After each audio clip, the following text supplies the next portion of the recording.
Okay, I'm here with Associate Head Coach Donald Bohannon, Stella Malika, and Anastasia Sinclair. A 55-49 come from behind win against King. Coach Don, just your opening takeaways from a big comeback victory. I told Coach Z this at one of the medias that first quarter might have been one of the worst quarters I've been a part of in the 9 years I've been here, like period. Even at any point, it was not, and I don't even know what the real issue was. They were just out hustling us, hitting all their shots. Our defense was very passive.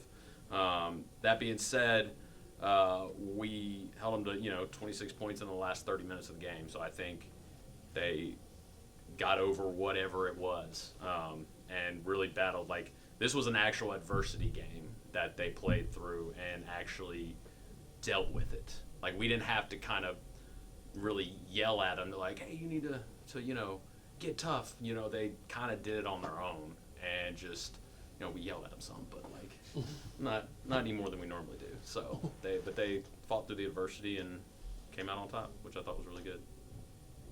For anybody, what was going through your mind when it's 23-4, and did you ever kind of have any doubts that the ultimate end result was possible?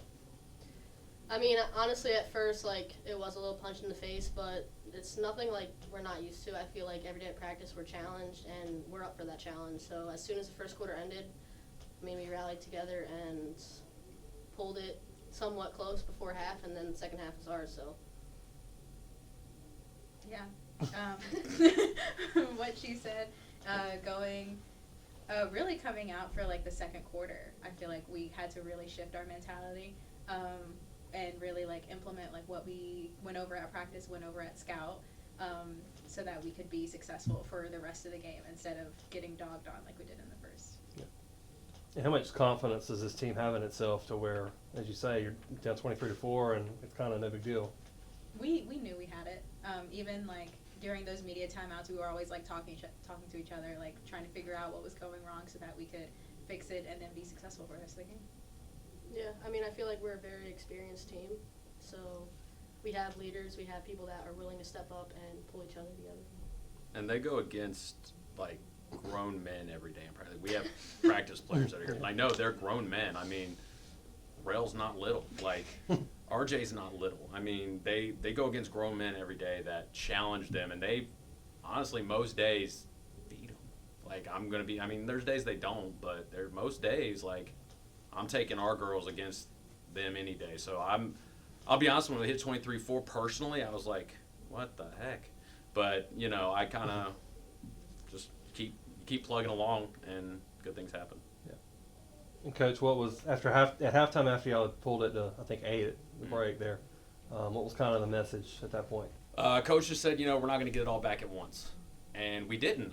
We cut it to 5. They would get to 7. We cut it to 4. They'd get back to 6. And it was just kind of, 3 steps forward, 2 steps back for a little bit until they really put their foot down and said, okay, you're not getting a bucket here, but we're going to get a stop and go get a bucket. And once we did that, it was, I don't want to say smooth sailing, but it was, as personally as a coach, I was just finally, start actually doing our stuff defensively, putting pressure on the ball, moving our feet, not fouling them, and we did a better job taking care of ball in the second half, I thought. So, yeah. And then in the fourth quarter, they didn't score for 8 minutes to start the quarter, and even a lot of y'all's offense was off of either steals or rebound and a quick pass out. Both y'all were involved in that quite a bit. So, how much was that kind of defense into offense so key there in the fourth quarter? Yeah, honestly, I think that's how we pulled away. We started pressuring the ball, and they were tired. So we knew once they were tired and we had the energy to just keep going at them on defense, and that's what got us our points, that fueled our offense. This is what we train for in practice. We run a lot of 22s so that we're conditioned, and that we're conditioned and ready for these fourth quarter scenarios so that we can really lock in and grind out these closer games. And then how does this win kind of carry some momentum going into Chihuahua on Wednesday, another big this time division? Yeah, we've got this. We don't I don't consider that game a cupcake game even before. King's a good team, but going going into next week. We got a tough week ahead of us. I mean, we go to Chowan, and then we've got Belmont Abbey here next Saturday. So, I mean, obviously this momentum shows we can come from behind and beat a good team. It's not like they're a bad team. So we came from behind, 19 points, and came back and won. So if we just start from the jump, I mean, I don't want to say, y'all are unbeatable, which are pretty good. Like, when you do what you're supposed to do. And I think they did a really good job of that in the last 30 minutes of the game. All right, that's all. Thank you, guys. Thank you.